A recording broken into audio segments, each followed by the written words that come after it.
Last year you saw us work really hard for an 18-pound wiper. We ended up catching finally. And my buddy, Jacob Fry, who is watching the boat here, you've seen him on the show before. He helped us with an episode up in Redding.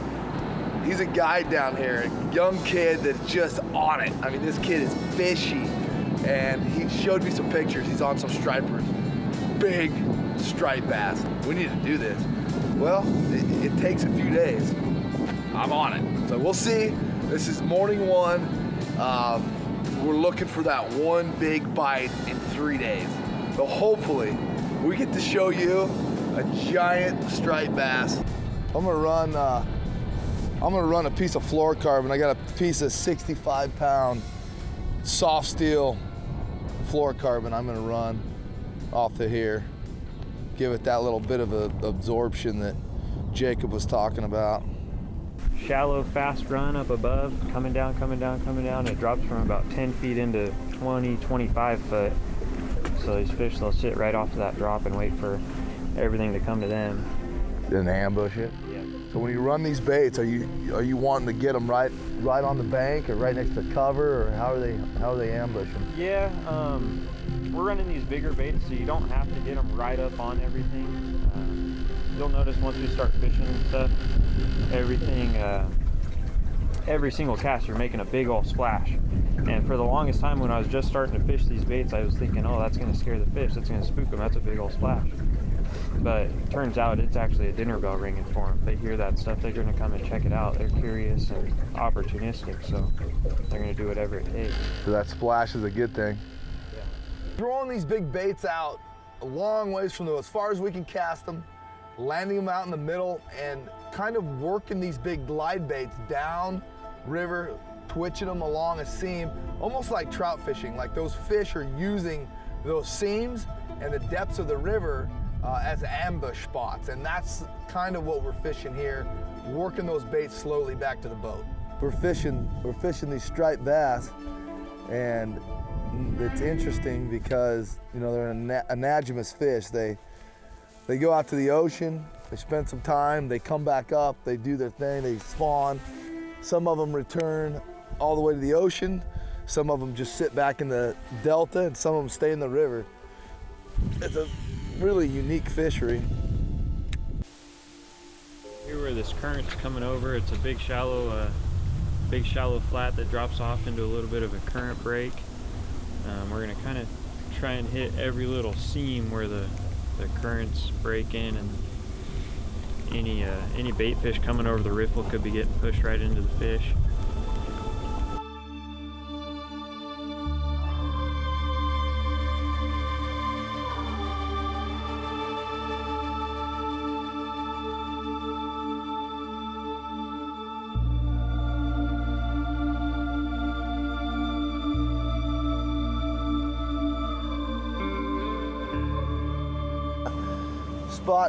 Spot one's done. We hit the first spot. Jacob wanted to hit, and we had some action. You know, this time of year is what we're looking for. We're looking for one bite in the next few days. Well, we had a couple bumps, and we had one about 20 pounds follow the umbrella rig up to the boat. So, you know, that's a success. That's a win so far.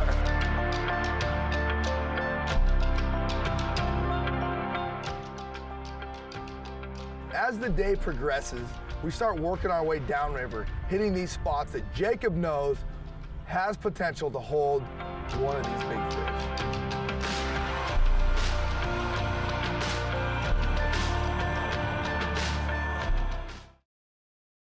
These big bass, they like using any structure they can find in the river.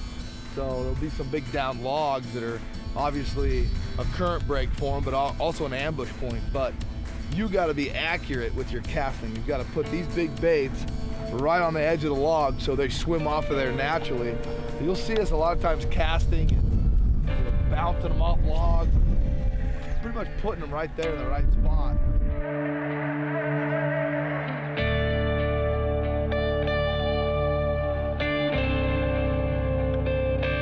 About midway through the day, just hitting these spots, just basically just drifting the river, throwing behind seams and log jams and whatever else, and just looking for that one bite. So we decided to switch up tactics. I mean, I love trolling anyway.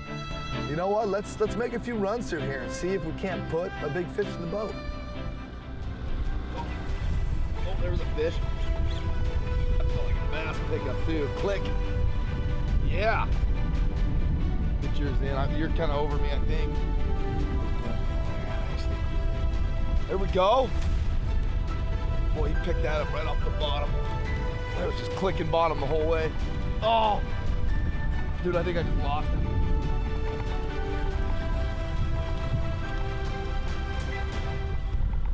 Huh. That was that big hand we were looking for. I could see your head shakes. Well, like we said earlier, looking for one bite a day kind of thing. We found her. I lost it. Dennis hooks up. Lose that fish, of course. First one, we get all excited, ends up coming off. And so we keep going. It's a little, you know, it's a light at the end of the tunnel. We have a little glimpse of faith. Yeah, baby.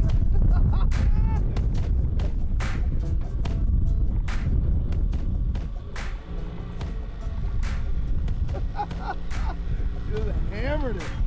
That was a good bite. That was a good bite. Taking me for a ride. Oh, that was awesome.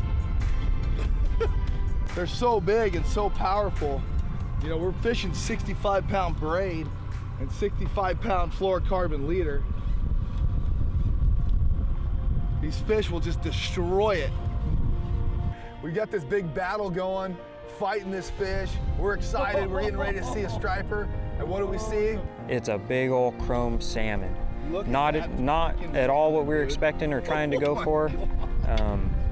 It's a big winter run Chinook, Sacramento River salmon. They're a federally protected species because their numbers have been so low on the Sacramento River. Look at that thing. So we can't take this thing out of the water, but we are gonna release him. So we wanna get him back in to spawn. Come here, buddy. I'm not gonna touch its gills. I'm just gonna grab him by the tail. Eating that, dude. Okay, there we go. Look at the size of that thing. Okay, ready? Okay, there we go. See you, buddy. Just like that. That's crazy. Not our target species at all, but there is some in here, obviously. It was, that was awesome. That was really fun. Not expecting that. Jacob says that this is a federally protected, on the endangered species list, Chinook salmon. It's a winter run Chinook salmon. And much to our surprise, they're gonna eat a minnow bait that we're fishing stripers with. Beautiful big fish, super careful with it. We leave it in the net. I mean, what a cool thing. We show up to catch stripers and we end up with this fish that we had no idea was even really in the river. So it was a pleasant surprise, but you know, with that, we're gonna move on. We're gonna be here for 3 days throwing lures regardless, hoping for that one bite. And it's a lot like chasing a big mule deer or a big elk. You gotta spend days looking and hunting and looking and hunting before it all comes together just right. And that's exactly what we're hoping will come together here.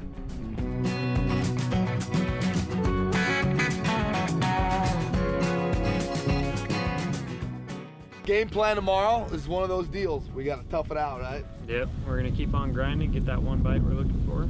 Just grind away. Yeah. Grinding. Got an early start again this morning. You know, like we keep talking, we're just looking for one fish, one bite. Just right back at it, kind of working the same water that we worked yesterday with the same game plan, right? Yeah, we saw a couple fish yesterday morning. Got out here a little bit earlier this morning. Hopefully it pays we can off. make it happen. All right. Here we go. Day 2. Be good to us. Yep.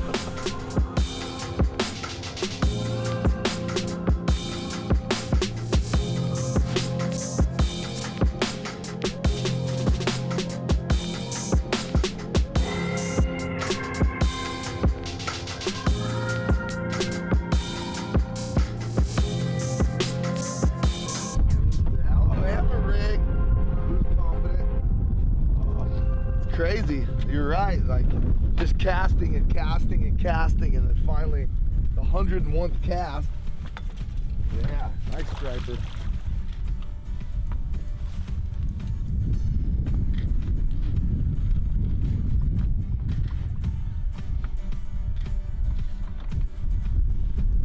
Just show the world that gigantic fish you just caught. Yeah. Jacob said it.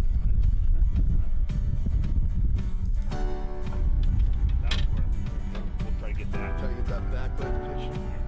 Well, we made it out here. We're at the same spot we started yesterday morning. Had a little bit of action. This might have been that same fish that we saw. We're sitting here casting on a big underwater drop, and these stripers are sitting right behind it waiting for that bait to come to them. And this one picked up the old Alabama rig for us. Get our morning started on a good note. We just caught a nice striper on the Alabama rig, so I'm gonna switch up. I mean, you can only do so much before you gotta follow suit. So our boy Jacob, he had a prior engagement he couldn't get out of, so he was nice enough to call his friend Mike Rasmussen, who's the guide here, and he's like, yeah, come on over. I know where there's some big stripers hanging out, so we got the afternoon with my buddy Mike, my brand new friend, and he's been on fish, huh?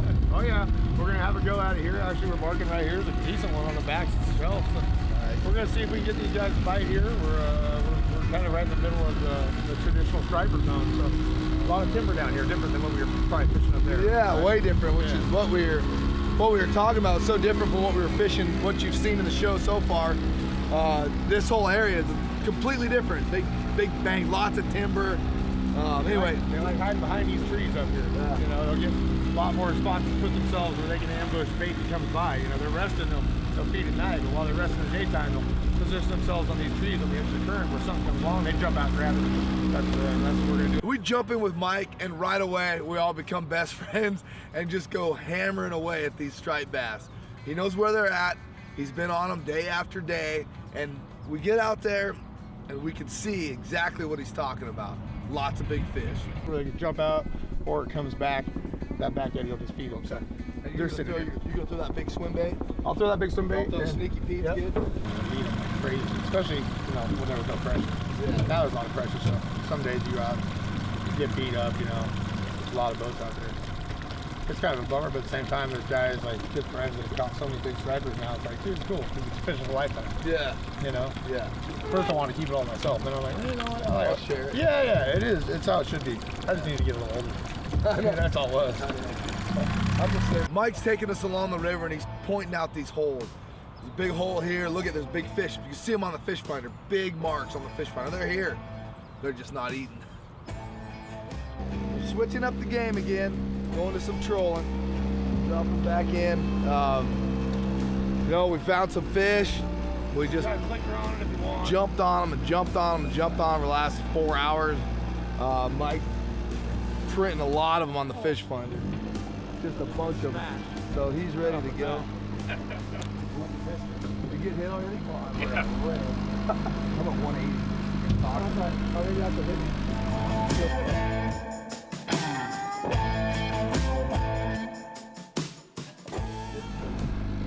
So, like I said, we're on it. Here we go.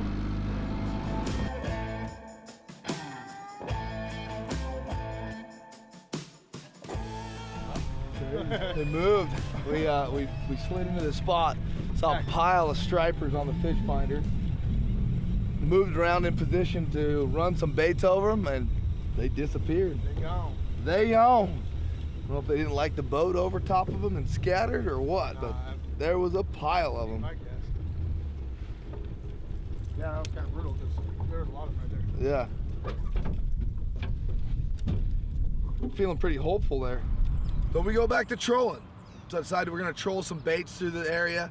While we're trolling, a big striped bass right at sundown just starts blowing up bait in the shallow. Monster striper just blowing up. Pushing bait into this thing. We tried to get up on him, but he moved back out into the deeper water. So Mike says, just get ready, get up here, get off the bank. We're gonna work our way in and wait for him to blow it up again. He says he's gonna come back in there. So here we go.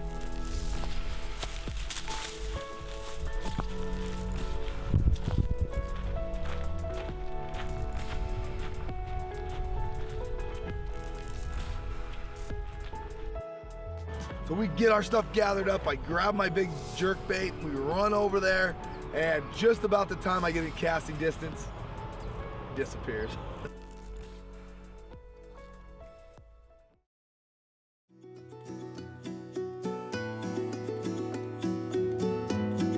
Day 3.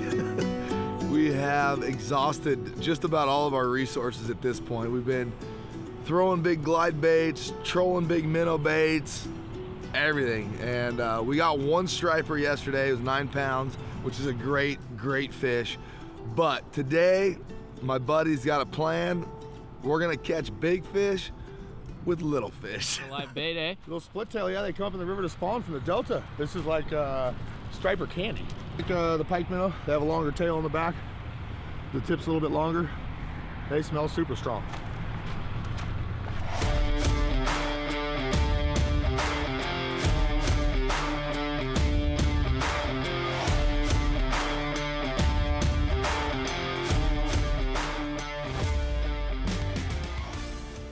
It is a different day. You can kind of feel it in the air. You know, it's still, it's warm. It just feels like a bass day. Today we're changing everything up. We're on a new stretch of river, a little bit different tactics when it comes to our baits and stuff. We're still gonna throw some of those big glide baits. We're gonna go even a little bit bigger, get a little bit more draw. The wind died down for us today, so it's actually nice out here on the river. Stripers will be able to profile those baits a little bit better. They'll be hunting this morning. Okay. The current line that kicks off of it? Yep. Yeah, just keep it on this side. Right there will be a free. Like right there? Okay.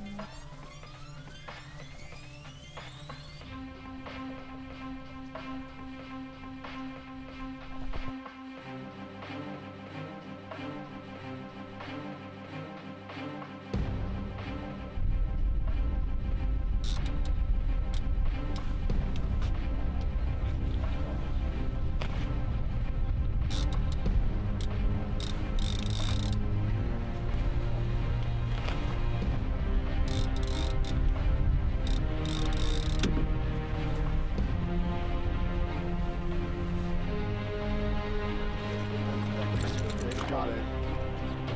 Oh God! I missed him again! In the boil. Oh.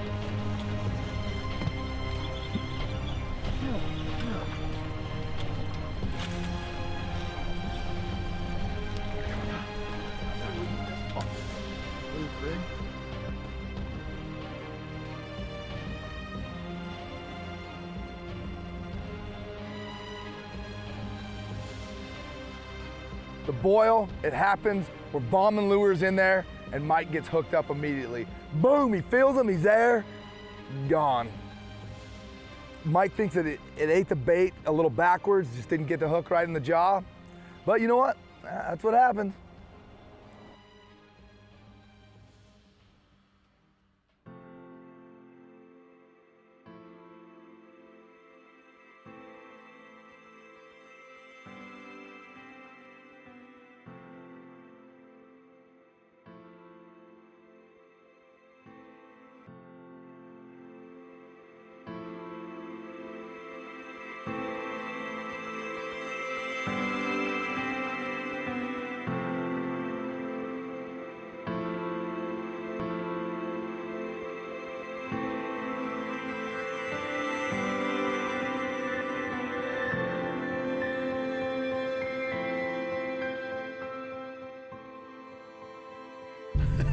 That's a wrap.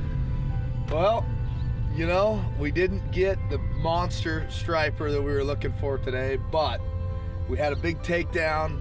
We saw him chasing bait. It felt good, it looked good, but we just couldn't close the deal. So here we are.